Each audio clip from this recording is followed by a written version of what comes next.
Rising from the waters of Venice lagoon is a place like no other, the Italian city of Venice. Once the world's greatest port, here, protected from the swells of the Adriatic, Venetian merchants created an impossible city of incredible wealth.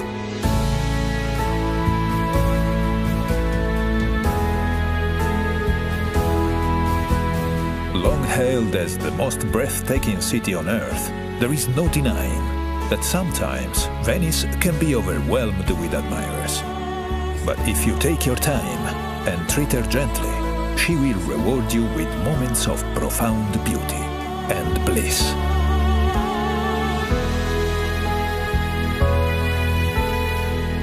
Most visits begin in the central district of San Marco, where you find one of the world's great squares, St. Mark's. Arrive with the dawn, and the piazza will be yours to enjoy, without the crowds. St. Mark's Square is surrounded by some of the city's finest architectural jewels, but there are none greater than St. Mark's Basilica, a treasure house of holy relics, from the body of St. Mark to a lock of the Virgin Mary's hair. St. Mark was known as Mark the Lion-Hearted, and everywhere you turn in Venice, you'll see this proud symbol.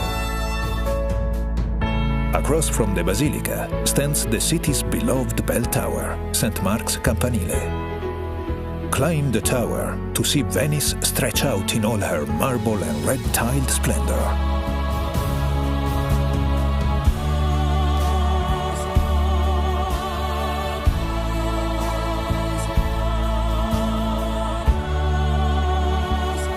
Below the tower is one of the city's great landmarks, Doge's Palace.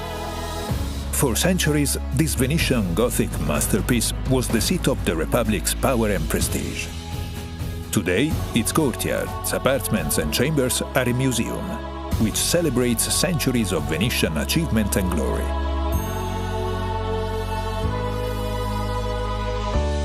Just outside stand the columns of San Marco and San Teodoro, the traditional gateway to the city.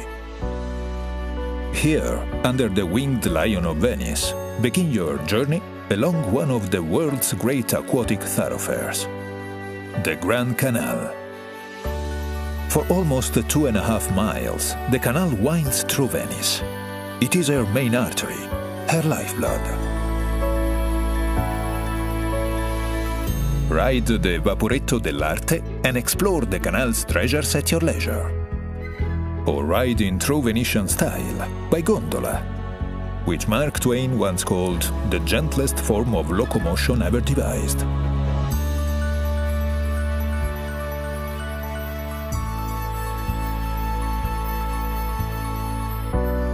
Near the canal's southern mouth rises the graceful dome of Santa Maria della Salute. Beset by plague in the 17th century, Venice turned to the spirit of Mother Mary for deliverance.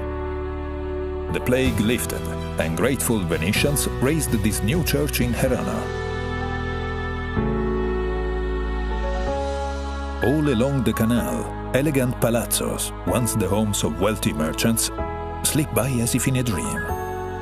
The timeless wake of river traffic laps at their doorsteps, just as it has for centuries.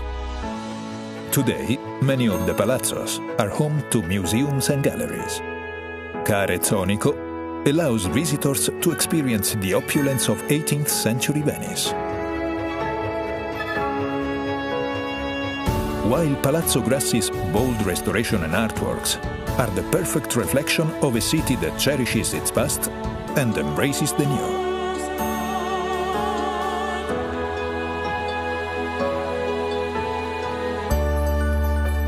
Venice has a way of capturing hearts. In the 1940s, American heiress Peggy Guggenheim made their home on the Grand Canal. Today, her passion for Venice lives on through her incredible collection of modern art, which brings joy to the hundreds of art lovers who visit each day. Venice is known as the City of Bridges, many of which are works of art too. The Accademia Bridge links the San Marco district to the Accademia Gallery, and offers some of the Grand Canal's finest views.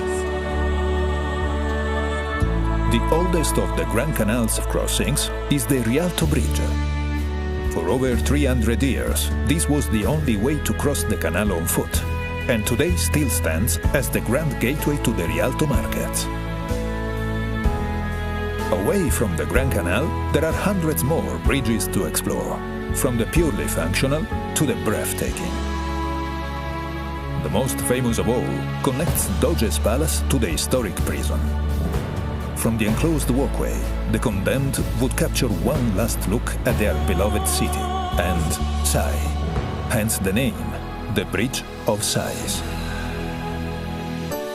Venice is a city to get lost in, so put away your map and let her surprise you. Follow winding alleyways that suddenly emerge into quiet piazzas and onto the steps of ancient churches.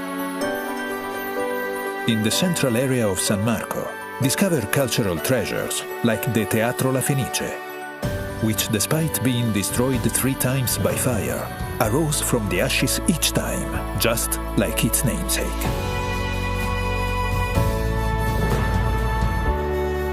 The further you roam, the fewer travelers you'll see, and the more locals you'll meet. These are the places where the city surrenders its most intimate pleasures. When the city's embrace becomes too tight, there are places to catch your breath, like the waterfront promenades, or the sleepy canals and spacious piazzas of Castello.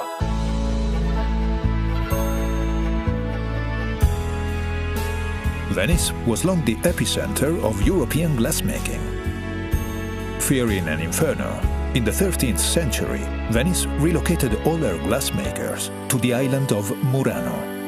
700 years later, the descendants of these artisans still create works of incredible delicacy and color.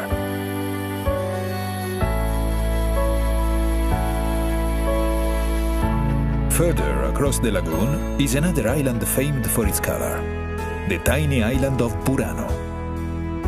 Legend has it that fishermen painted their houses in distinctive colors so they could find their way home through the lagoon's fogs.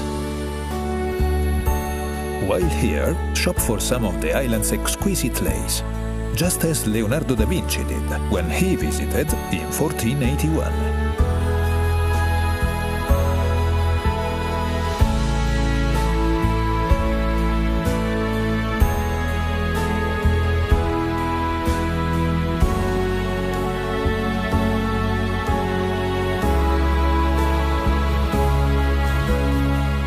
From the adventures of Marco Polo and Casanova to the artistry of Vivaldi and Bellini, Venice has shone her light into the far corners of the world for over 1,500 years.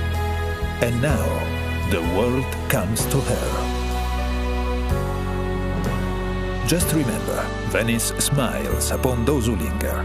So stay for a few nights, or stay for a month, and savor every sweet moment she has to offer.